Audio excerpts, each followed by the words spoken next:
What we've done is we've added the proposed school debt. It says general government, but that's the school debt in green there. The blue is the existing debt, and you can see we're well below a 4% guideline, so we're in good shape there. And just as a litmus test, if you would, if the assessed value of the county dropped by 50%, we'd still be within our guidelines. So no matter what the reassessment does, we're still going to be in good shape there.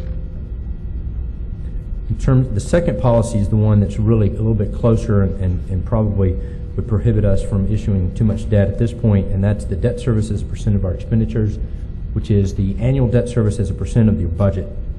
And in this case, we're using 12% as our guideline. And again, you can see, especially since it's 0%, this additional $10 million doesn't really have a huge effect on our existing debt at this point. We'd still be roughly 2% below the guideline, bumping up in 2013 at 10%. So what we did is on page 9, we looked at both of the guidelines and said, what is our future debt capacity? And the one that really we're really bumping up against would be the debt service to expenditures. But even based on after taking into account the $10 million issue, we've still got roughly $20 million of capacity there, based on an issuance over a 20-year period.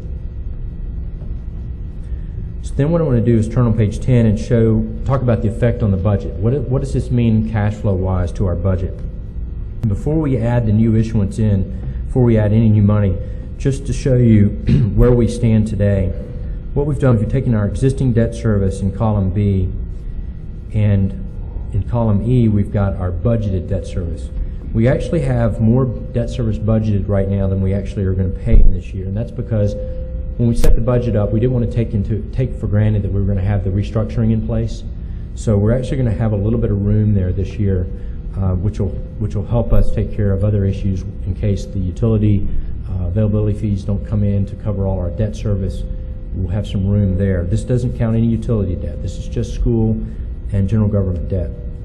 But the thing I want to point out is that when we get out to 2013, when the restructuring is no longer in place, we get back to our debt service on the schools and general government, and it jumps back up to the $5.8 million level. We're going to need a couple pennies out there in 2013 to take care of that additional debt. And that's assuming our penny value doesn't change from where it is today. I assumed a 0% growth on that. So if we take into account this $10 million, and I used the example on page 11 in column C, assuming that we did the 10% payback. I'm sorry, I'm jumping ahead. Go right ahead. On page 10. Yes, sir. B and E don't account for any utility debt. That's right. But we have it, and we're That's paying right. it. Yeah, and I've got that back here. If you'll flip to page 12. Let's move along, and we'll just come back. I just want to Okay. make sure we don't Let's just go through it. No problem. So on page 11, what I've done is now added this possible $10 million QSCAB project into column C. I used the example that we would pay back 10% over the first 5 years, and then the 50% over the next years 6 through 10, so that you've got $200,000 a year paid back. So that in 2013, what we would need would be an additional 2.5 cents, and then 2016 we'd need another $0.015. So there'd be a total of 4 pennies at that point. So I'll pause there for. And that's all. That's all based on current real estate assessment tax rate numbers. It's based on I think we're roughly at $310,000 I think per penny. And if the assessment, I mean, we're going to have to multiply this one way or the other, because the assessment will come in and it'll be 75% of what it was. This number will have to go up by that. Yep. Okay. That's why we call it the incremental tax effect, because we know those numbers may change, but at this point in time, it's roughly, just to give you an equivalency, 4 cents. You can see the numbers there in column F. It's basically $770,000. But Courtney, one more thing, because the perception of the whole thing is the scary part is if assessments go down 50%, then I'm talking about instead of 4 cents, 8 cents. 8 cents, right. Okay. Okay. But But aren't you talking about the same tax bill for the average customer? Yeah, It goes down. that's really the reality situation. Because we need X amount of dollars to run the entire government. If your assessment goes down, the rate will change effectively to give that same value. But what, there's got to be a way we can say this is what it really is, and I guess that's what you're trying to do in today's dollars. In today's dollars, right. No, and I think what Mr. Akers is saying, if you're paying $1,000 today in taxes on your home, and there's the tax is reset to be equivalent, you're still paying $1,000 on your home. Right. Maybe that's what I need to see, because if I saw this in a percentage, because that's what I'm thinking, and like the other 25,000 folks out there, when I get my tax bill, I've already known what the rate is, but I'm saying it's gone up X percentage. So now I'm paying 10% more or whatever. If I look at this 4 cents, we're saying 9%. Based on what our tax rate is now. 4 cents on 53. Right. 8. That's roughly. We're saying 8%. Be 8. It'd be right. So in 5, well, I jumped to 2011 already. So in 7 years, there could be a net 8% increase in tax just to pay for this particular borrow. Right. Assuming there are no other new revenues coming into the county. Okay, and that's something that I can understand. So okay. That's a good way to put it. Okay, that's kind of the way I wanted to see it. Okay. All right. So on page 12, I think to go to Mr. Seeley's point, this chart takes the general government school debt on the left side, adds in the utility enterprise debt after all the restructurings, after refinancings, and this is where we stand today. So we're at $5,652,000 total debt service. We have budgeted $5,003,000, I'm just rounding here for the moment, for schools and general government. So to the extent we're short in availability fees on the utility side, based on the restructuring, we should be able to take care of that this year without having to go find new dollars somewhere else to take care of it. But my question stemmed to 2011 and 2013 when you showed us, even back in your other chart, the increase in debt service payment, principal, and interest, when that we go from just paying interest to paying principal as well. Yeah, when we get to, no, your point's taken, when you get to 2013, you see that jumps to $7,000,008 Yeah. as our utility debt service jumps back up as well. We definitely need more growth out there. So we still have to account, even if, without this, we still have to account for some sort of an increase there just to cover that debt service. If you're not assuming any further availability fees to help you out there, jumping, if you look on page 12, from 2012 to 2013, utility debt jumps about $750,000. So that's another 2.5 pennies.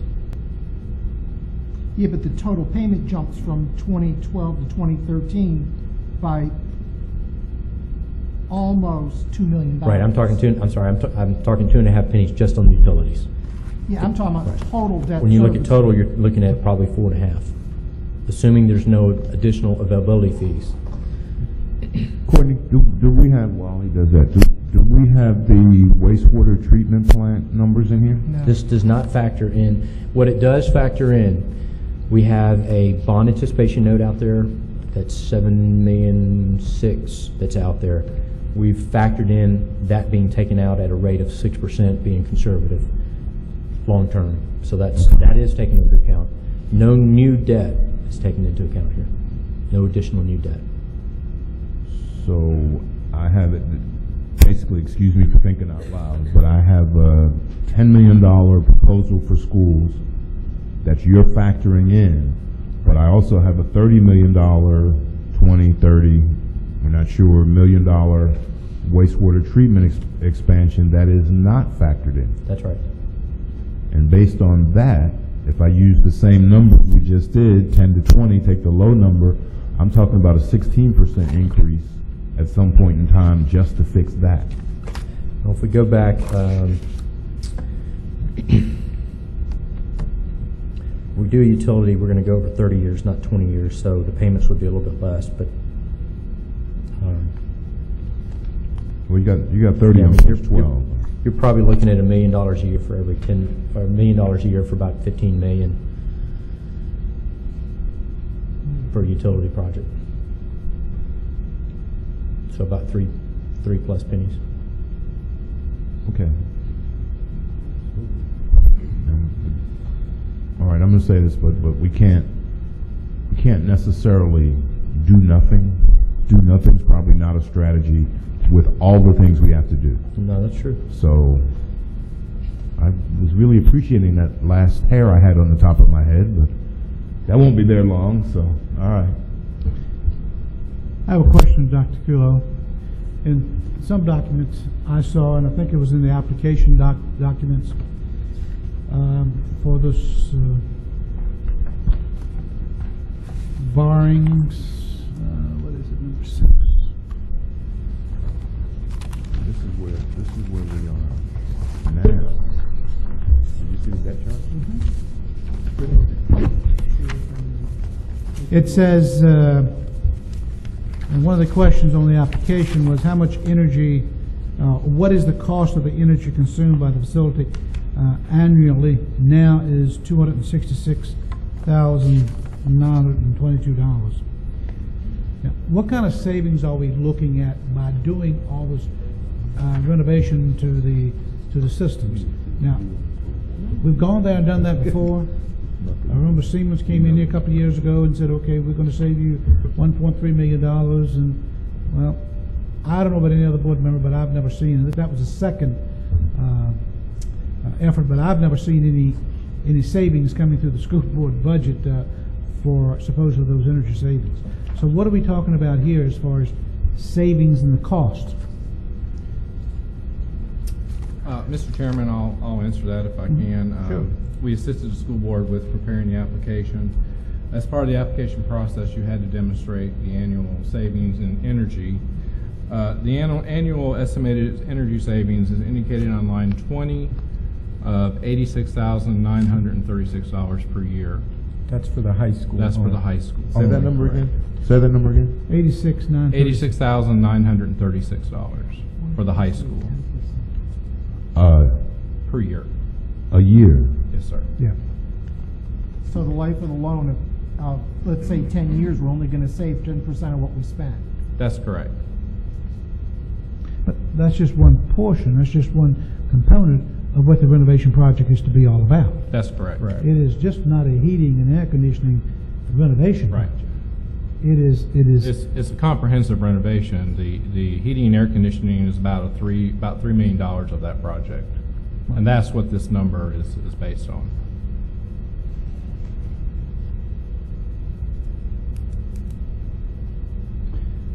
So my question to you, Dr. Colo, is can this board bank, possible to you in the application process, can this board bank on $86,000, $87,000 a year that we're going to be able to cut out of the school board budget every year right off the top to help fund this debt retirement? Yes, I would say that we'd be able to do that, or have a payment that we would give you for $86,000 a year.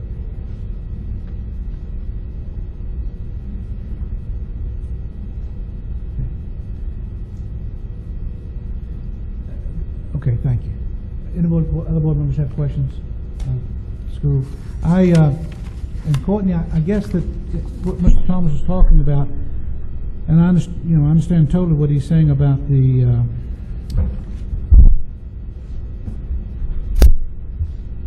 being able to reverse payment. Right. But I think we're probably, aren't we doing that as best we can with the option that you give us on paying back $200,000 for the first 5 years? Yes, sir. And then that increases to a larger number? That's about the best they'll let us do. And they ran that by the rating agencies, the Virginia Public School Authority did, to make sure that they would allow that type of backloading of payments to happen, and they were fine with that. But that's the best that we can do is 10% the first 5 years and at least 50% over the next 5.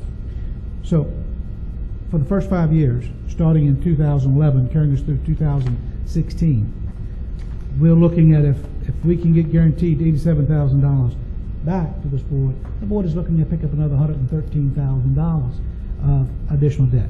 Right. Additional cost, I should say, to the county.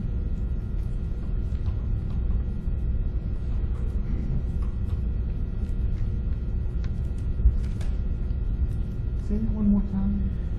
If we go with the $200,000 payment plan that's on page 4, the middle,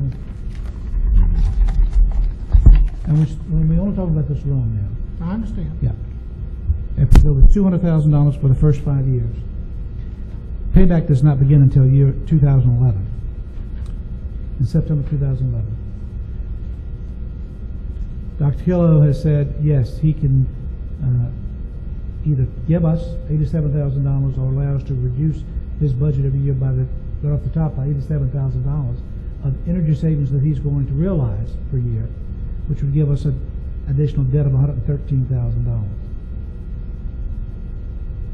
Because basically we're talking about 0% interest. Right.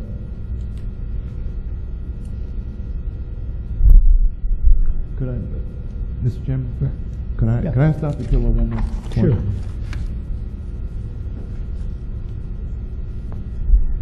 Dr. Killo, I know you went over this at our last meeting, but we had a list of all the things you were going to do. Do you have that with you still?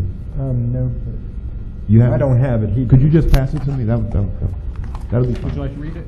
Yes, I would. Thank you.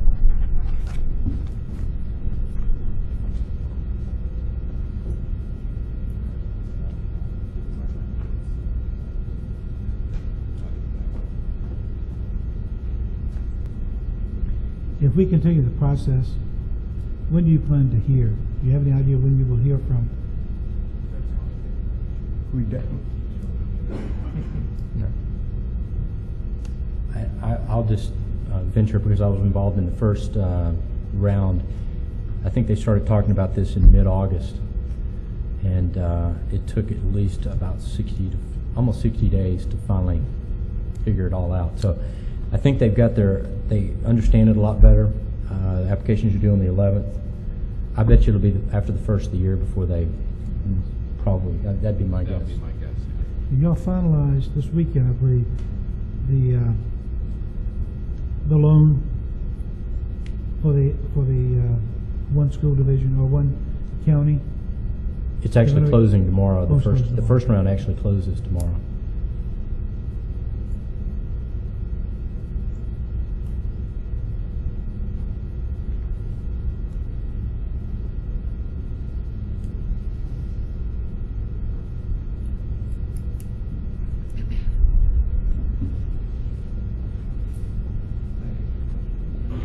I mean,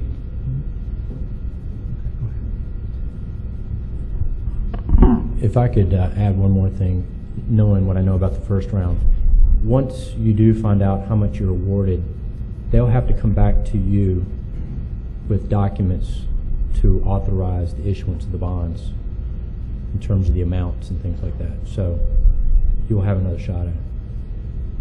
Mr. Riddell had a Yeah. question.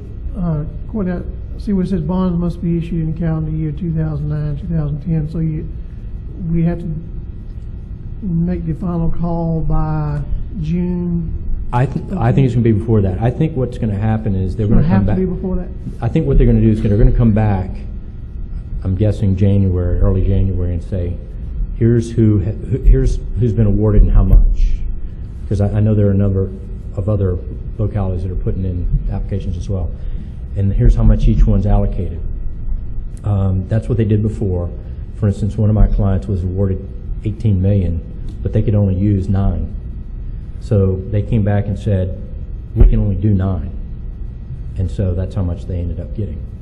So what they'll do is they'll put this list out and they'll say, you need to tell us. And at that point, it's going to be pretty quick because they're going to want to issue those bonds. I'm guessing if they tell people in early January that they'll probably want to put this together and have it done by the end of February. They'll probably move pretty quick now that they know how it all operates. Thank you.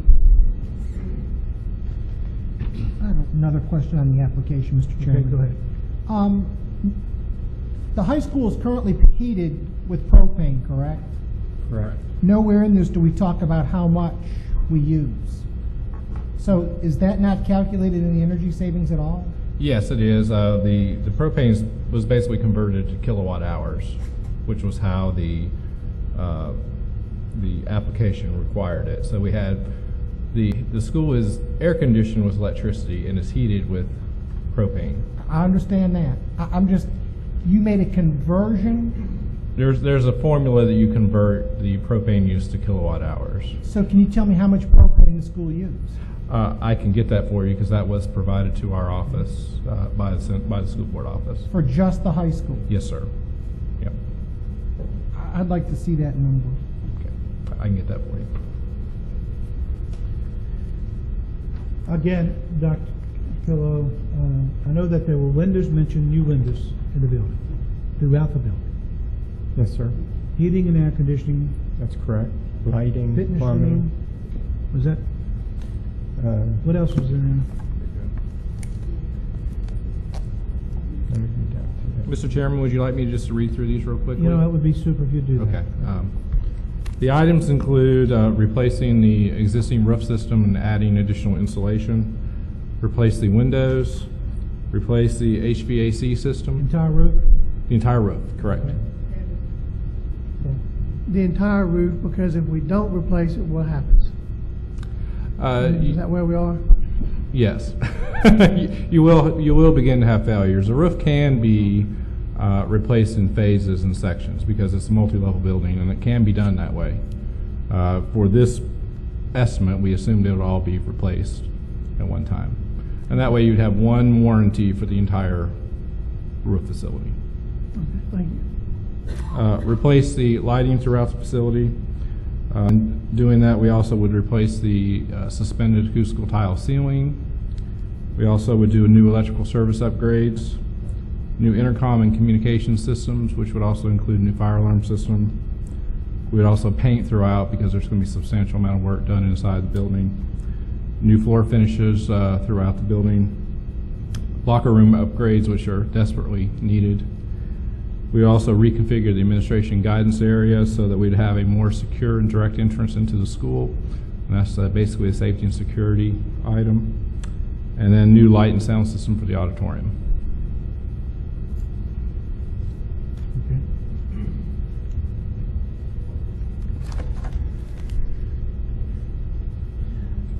And I think we were told at the last meeting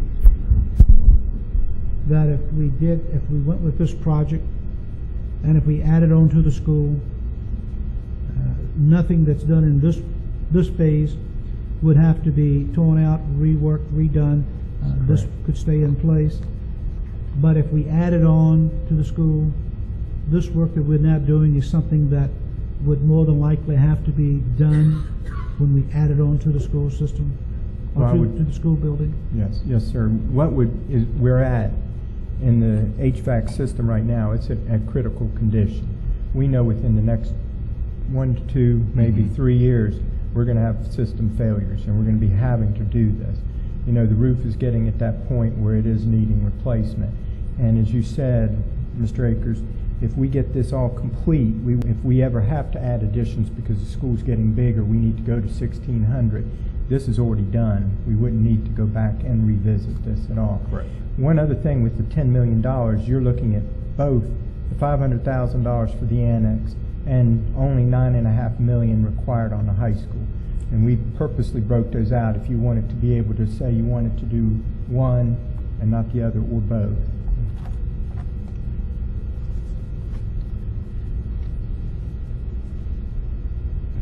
Mr. Chairman, there's a couple more questions. Sure. Dr. Killo, or maybe I'll ask the architect, I'm just trying to get like my arms around the whole thing. Rough ballpark estimate, new high school would cost how much? New high school would probably, if you factor in the athletic facilities, would be somewhere in the $40 to $45 million range. Let's not factor in the athletic facilities. Probably in the $35 to $40 million range. Okay. About $5 million for athletic facilities. $35 35 million, okay. And you keep mentioning an addition if we have to go up to 1,600 students. Correct. How much would that addition cost? That is included here. Let me, the estimated addition cost is $7.5 to $8 million in addition to the 9.5. Oh, right. Oh, I'd already done that math. For a total of 16.5 to 17.5. Basically half of what you estimated a new Correct. school for. Plus, I actually, if I spend $16 million, 9 and 7, I get a high school that can handle 1,600 students. Correct. But I still get a whole bunch of people saying we should build a new elementary school, we should build a new middle school. I'm still going to get that. That's not your problem. Right. If I spend $30 million or $35 million, build a new high school, I've basically still got the old high school. And I'm sure you're saying I should still spend $10 million to renovate that, right? If you're going to continue to use it as an educational facility, yes. Right. What we're doing is preserving the asset that you currently have. Right. Okay, I'm just trying to.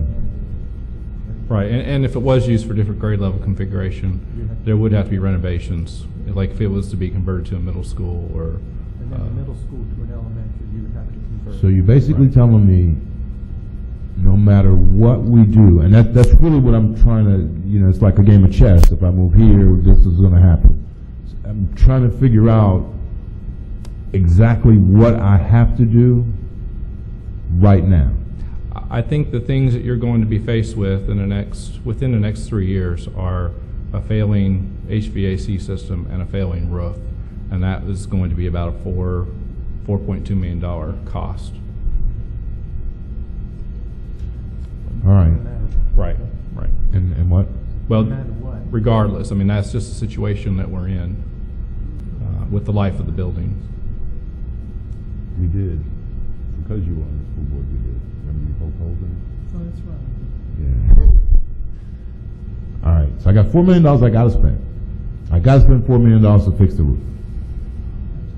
And HVAC system. Yeah. Right. Okay. But you're saying I should spend 10 and get all these benefits plus $80,000 a year, which probably my great-great-grandson will see the payoff on that finally, but that's just the way it is. I understand. And then I still have other things. Okay. All right. And There's a lot to this equation. It's just not give me 10 million. correct. Dr. Kilo, did we get a recommendation of what you wanted, what the school system wants to do in terms of buildings? Kind of, I noticed 10 million just popped up, and we got to kind of go for it. But what do you guys what do you want to do in terms of your long range plans, facilities, buildings, and not your wish list, but Well, we're proposing, right now we're looking at what our numbers are doing. We're looking at the projections and the growth. And most of our growth is being sustained probably in the elementary schools at this point, where we're getting a lot of growth. And so we would be looking at probably in 5 years, we have the Bowling Green issue we've got to address, and we have that as a major priority. And then we're going to having to look at another elementary school down the road. The exact timeline, we put it out about 5 years, because we were figuring that we would try to absorb as much of the growth as we could up to that point. okay. Thank you. When are you looking at or haven't you thought about a high school? We were looking at 8 years out for middle school and about 10 years out for a high school. And that's projecting that there's quite a lot of growth happening in the county at that point. And that was the adding on to the existing high school? That is going up to 1,600 students in the Yes, sir. existing high school? Yes. On additions?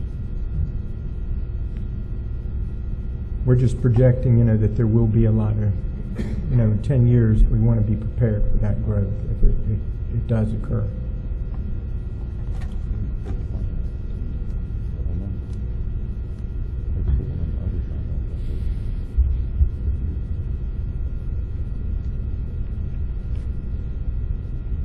Other questions?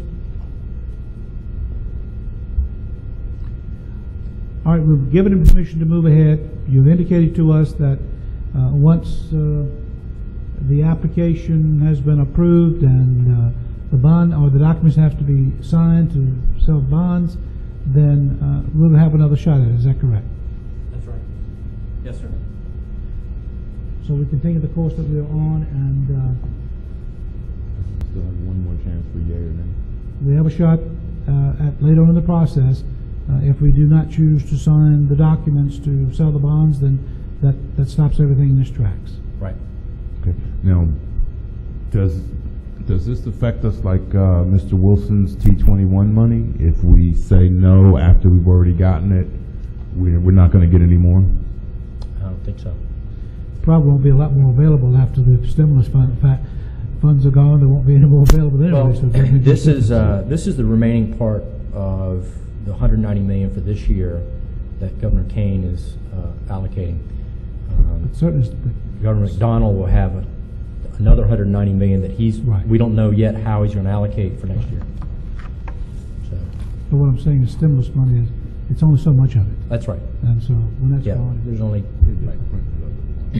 well, I know, but It's the president 119. has chosen thus far to limit it, but There's 119 million that they have from this year, calendar year, Governor Kane has right Yeah. now. okay. But The board has no issue or no problems. We'll continue the process, let it move on to the next phase and see what happens. You know, I really don't like to spend a lot of money, and I understand the concern, but on the other hand, we haven't put any money into the high school. And that's what's happened to us in a lot of places. We haven't put much money into the schools in the past, and it's coming home to roost for us now. And so I think we have to be careful. We cannot be, penny wise and dollar foolish in the process. So again, let us move ahead, and we'll see where we're at when the documents are ready to be signed, and if it's something we can, then we'll vote as to whether we stop the process or we let the process keep on. All right? Thank you, gentlemen. Appreciate you. Does the board want to take a 10-minute break? Or do you keep, okay, the board will take a 10-minute recess.